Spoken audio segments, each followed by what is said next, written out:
like I was saying, I'm an anomaly here, right? I'm not like everybody else. So what am I talking about? Elephant in the room. I'm gonna change something on this car. Not that I have to change it.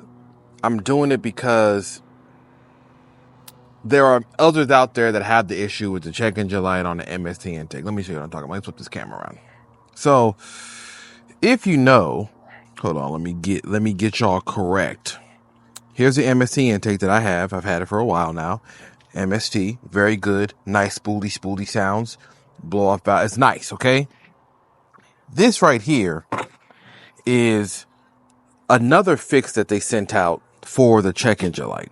But you're probably wondering why am I talking about it? If anybody's been paying attention to the channel, maybe you haven't, maybe you have, maybe it's the first time you've seen my face on the camera. I've had the MST intake, and I haven't had the same experience with this check engine light as everybody else. And that's, on one hand, you can say, yo, that's good. You're straight. Salute. See you later. On the other hand, I'm like the anomaly. I'm the outlier. So really, there's nothing I can really do. I haven't had any issues. Now, granted, I have been able to throw a check engine light because I was doing some weird fourth gear holding RPMs. It was super cold that day and I got it to do it. And then after that, it never happened again. And since I've had it on this car for over 5,000 miles, I'm well over, I just throwing that number out because it's a good starting point, but I'm well over 5,000 miles. I've had it one time. And people that I know that have put this on multiple times, as soon as they start the car, as soon as they drive the car, it's a constant thing. I don't know what the answer is, really. I'm not an engineer. I don't profess to be. I don't work for Toyota. I'm not a person that built engines to this magnitude for mass production. There's a school of thought that we just be messing stuff up to modify cars. Folks are like, listen, keep it stock and you be all right. Now, I've been all right. I haven't had an issue. But for the sake of an update on my MST Performance Intake install video, which is floating around here somewhere, I'm going to show you what this fix is. Now, hopefully, at the rate we're going, I'm probably going to get a check engine light or something if I put this thing on, and I've been perfectly fine this whole time. Hopefully that does not happen, okay? But I'm going to show you the steps of how to put this on. It's very simple. I'm even going to leave a link to maybe I'll leave a link to the PDF to install this stuff because it can be kind of confusing, and I have the instructions from MST themselves. They're a good company, though. I know there's a school of thought. People have opinions on the intake, hot air intake, this and that. I understand. Listen, that's the joys of being human. Everybody can have a difference of opinion and a different desire. So, hey, whatever floats your boat, find your lost remote. This is for the people working at the airport. If you don't know that song, look up Andre 3000. Now, back to what I'm talking about. So we have this fix right here. I'm going to throw this on. If you look really closely, all it is just vacuum hoses on a T-line. I don't really know how much this does. This video shouldn't be very long. Honestly, I got to replace it here. So on the original MST intake, they had a fix that ran off of this coupler right here. If you see a little vacuum hose, you follow that around. It goes right under the PCV right there sensor. Theirs is going to change it all the way. Hold on, let me show you where's that. Down here, I don't even know if you can see. I mean, I know the camera can be small. It can get in small crevices, but there's a vacuum hose back down here. Not this one, but this one here that my finger's pushing against. We're going to replace that because it then goes under this sensor right here on the back end, and then it's the T-line, and then that's pretty much it. I don't know how much more has to be changed after that, but that's what we're going to do. Maybe I'll time-lapse it, maybe I won't, but that's it. I mean, this should be quick and easy, straight to the point. I'll be back. Peace. We're just going to get this cracking. I was going to do a time-lapse, but y'all don't really need a time-lapse. I know you can see my face, so we're just going to do this, all right? So if you remember over there, somewhere in the back, I got to take off that PCV. I need my instrucciones. Okay, so I got the instructions right here. If you see, they're on my phone. So the first order of business is to remove, I'm assuming, the old PCV that I have on there, which is interesting because on the old one, it already has a coupler on it, and they didn't really tell me to remove that coupler. So I guess I have to take it off and put the original one on, which is, it's more steps, that's for certain. So, I'm going to be taking off under here. If you follow my hand, it's not that bad. It's a good angle. I'm going to take off this line you see under there. I don't know how close you guys can get to that. If you can't see it any closer than that, there's nothing I can do for you. But you'll see it. This line here kind of flows under, then it goes into under this line right here. So it says to remove that. Hopefully it's not, of course, this is not going to come off easily because it's a vacuum hose, and yeah, you know. So here goes nothing. Oh, look at that. That was simple. Okay, we're just gonna push this. This one comes off of the original fix, which is on this coupler. Like I said before, mine has been fine. I'm just doing this because I've got some comments and people asking me like, hey, how do you put this fix on and what do you do? So, hey, why don't I do it? If my hand slips. All right, y'all still with me? Yeah, still with me. All right, let's see if I can squeeze this thing down here.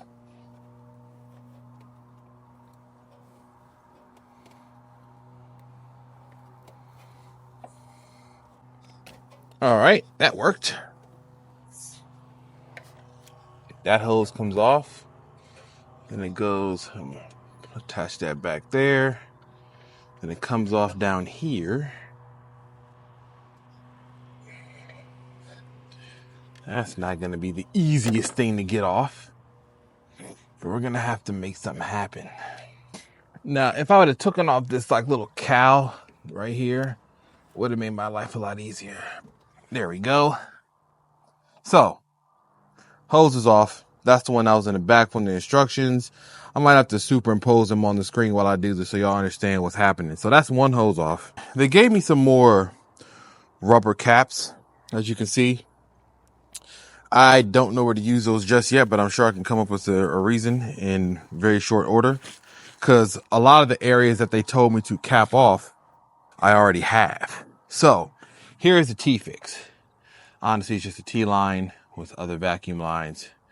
Listen, this seems like the most simplest thing in the world, but hey, this is the V2 fix. We're gonna rock with it. This thing actually attaches under valve here. You probably can see the little nipple there that's out in the open. So we're going to install that there. Then it says the other, what are we doing? Hold on a second. Okay. So I'm not assuming, I know.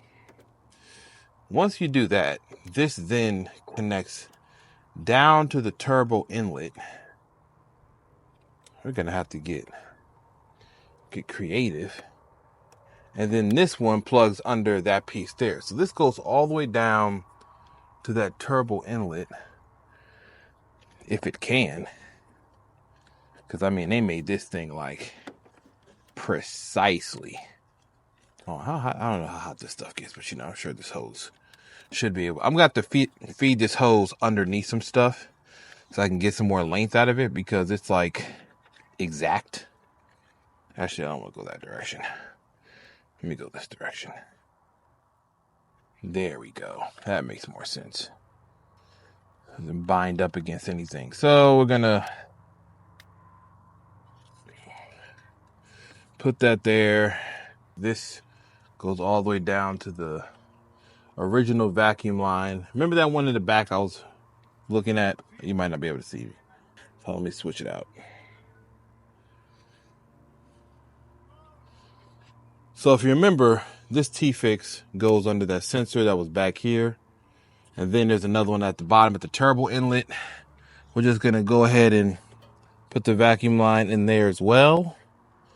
And see, that's pretty much it. So go ahead and attach that. That's nice and snug. Okay, we're good there. Now let me get this other one that was attached. Making sure it's secured on there well. I don't need it coming off. Okay, that's on there. Now, if you notice, on the original fix I now have this hose just kind of hanging out that came on this part right here. Now, I really don't feel like taking off this whole entire assembly just for this one vacuum hose. So I'm going to use one of the supplied rubber caps and put it on this part right here. And I'm going to take one of those rubber caps I had to cap off this little part right there, because nothing's going there now. And I really don't want to have to take that off. Now, I do have another coupler for that, so that I can just completely seal this whole thing off. But I'm being lazy. Off. That's good enough for me. So, according to the powers that be, and we're going to flip this camera around, or I'm going to take the camera off. That is an entire fix. So, let's kind of just back this up a bit. Try to get you an idea. So if you look right under that piece right here, that T-fix is what kind of goes all the way over here, follows that line. There goes a T part. Then if you look down under there, I don't even know if you can. Can I get under there? No, I don't think so. A little too tight. But there's a hose that goes under this sensor back there. And then down at the turbo inlet side, there's a hose down here. This black hose you see goes right here. So I capped that off right there. The T-fix for version 2, you see it's a PCV sensor. You see the hose line I showed you traveled over there. Came on this end. Came right here. T-fix, there's a sensor back there that it goes into vacuum line under there. Yet another sensor. And then all the way, hold on, let me see if you can see it. All the way down here, there's a black line that goes right here. And that's the whole V2 fix. I mean, that's it. Told you it was going to be a short one. That's it. It's on. I'm going to go do a drive and I'll report back. Now, the drive's going to be short. I'm just going basically around the corner, just to make sure it doesn't throw on a light real quick. And I'll report back. But that is how you install the MST Performance V2 fix. Peace. If y'all could see where I have this DJI microphone hanging from in a perilous situation. Hold on, let me try to, the way I have this microphone set up right now, not microphone, the way I have this camera set up right now, it's crazy. Got the joint hanging from the sun visor, but yo, guess what?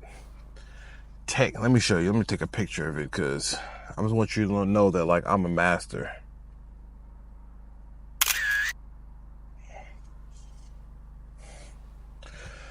All right, ride with me real quick. Just gonna do a quick little joint out of here.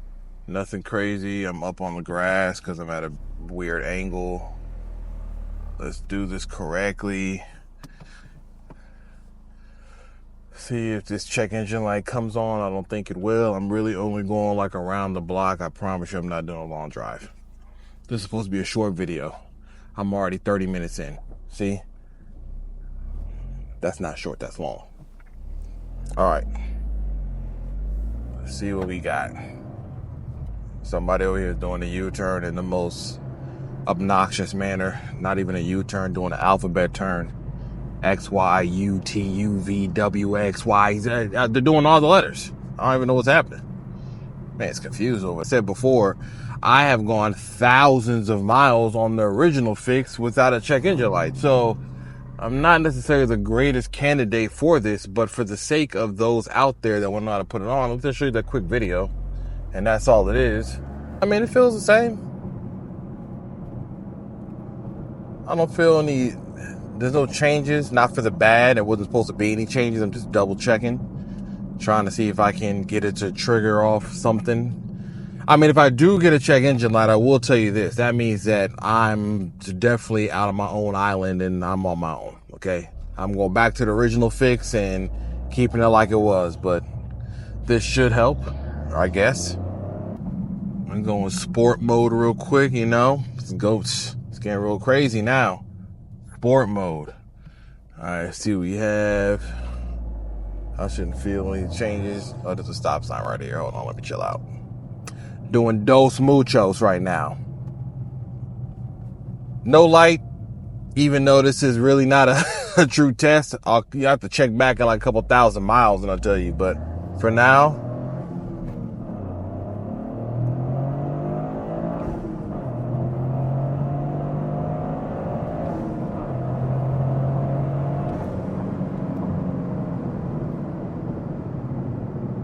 I mean, we're good. That's a hard pull. No changes. No lack of power or performance. It all feels very good. Let's jump on a highway real quick and we'll do the final run. I'm getting kind of hot in here. Man, what the heck? I'm over here sweating like crazy. All right. V2 Fix hasn't thrown any check engine lights so far, any hard pulls. That's a good sign. We're going to jump on the highway real quick. Wrap this up. All right, so we're going to get on the freeway real quick. I don't really got much else to tell you guys, you know. There's not much feedback I got in this video other than that's how you put on the V2 Fix on the MST Performance Intake. If you have an MST intake and it's throwing the check engine light for you and you do not have that fix, call MST and they will send one to you. The fastest way to get to those guys is by Instagram message. They seem to respond pretty quickly on there. Remember, I'm CEO of WNR Incorporated. Why not research? So I am here to announce my findings, my scientific published findings is that the V2 Fix is a fix. And I got no check engine light. Now, see how y'all do out there. If you don't do well, if you're saying it's still throwing the light, listen, dog. At this point in time, let's just keep it 1,000. If you got an intake on a GR Corolla and you can't get it to stop throwing the check engine light, even if you had the V2 Fix from MST Performance, if you got the 6-element fix from them, just throw the stock air box back on. It's over. Like, honestly. We just playing ourselves at this point if we keep getting check engine lights. Listen, we don't know any better. So, if that's what's happening, like I said, just go ahead, throw on a stock intake. It was fun while it lasted. I'm still doing good, so I'm going to rock with mine, even though I was going to do a change, and my friend Chris is going to watch. He's like, hey, we're supposed to be doing something on that intake. I really can't give up the sound right now, and I've been doing okay. So, I'll keep it going. I got some other parts coming. MST is going to send me their downpipe when it comes. It's in a couple weeks. I'm excited. All right, guys.